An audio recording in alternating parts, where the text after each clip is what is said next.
Now I just want to talk about colouring SPS corals. In general, the corals have got two main modes. They've got a growth mode and they've got a colour mode.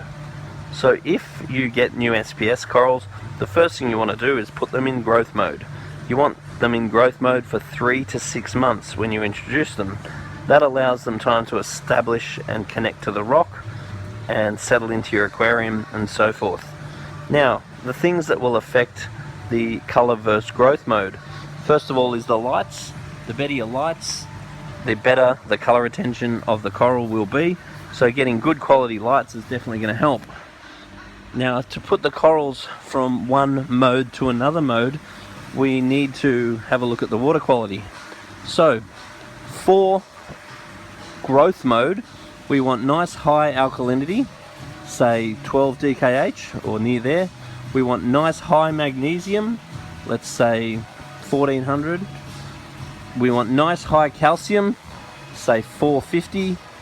We want relatively low phosphate, well below sort of 0.1. We want very low or relatively low nitrate, let's say below 1.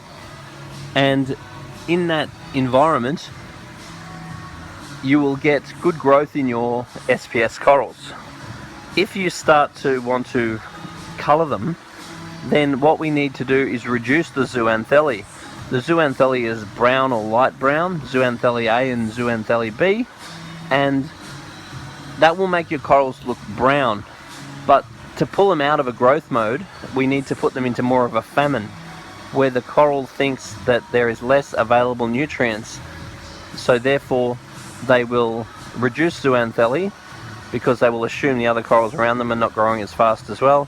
You'll then see more of their actual pigment. You'll then get all the nice colours out of the coral. So the first thing we need to do that is patience. Don't go putting a coral in and expecting to get it into colour mode in a month. Forget about it. We're talking months, 6 months, 3 months, not immediately. So first thing we do if we want to get them into a colour mode is drop the salinity. We might drop it down to about 8 DKH. We will want to drop the magnesium, let's say get that down to about 1200. We want to drop the calcium, get that down to about 420. We'll want to drop the phosphate as absolutely low as possible. We want to drop the nitrate as absolutely low as possible, because the key is getting these things down so there's not the available nutrients for the corals to think that there's the abundance of nutrients to grow, and we want to drop down these elements so therefore the coral thinks that there is not the abundance in order to grow. Now, there is also various other minerals that speculation suggests affects the colour of the corals. Iron, potassium, strontium, iron, and various of these will affect or affect the colours of the corals. So all your different brands have got different ranges.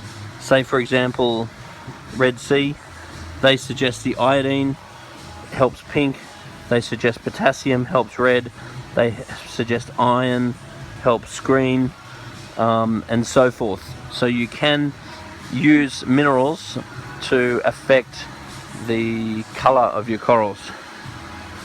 Now if I go down the back, now when we get our corals into our SPS tank, they will typically look beautiful.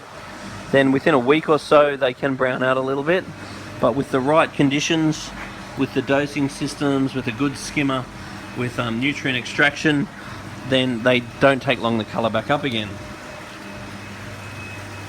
Now everything in an iPhone looks blue, but if you saw all the colours of these corals you'd be amazed.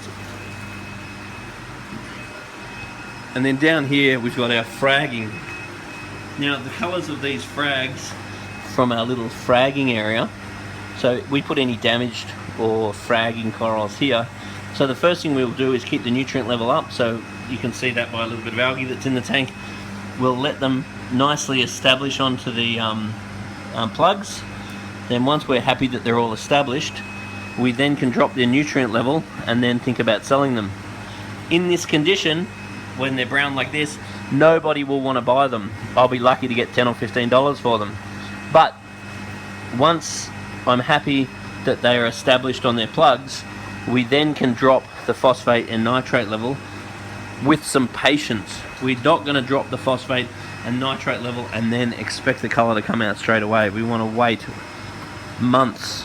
Once the colour starts to come out, we then can sell those same pieces for sort of 3 times the money that we would get if we tried selling the brown.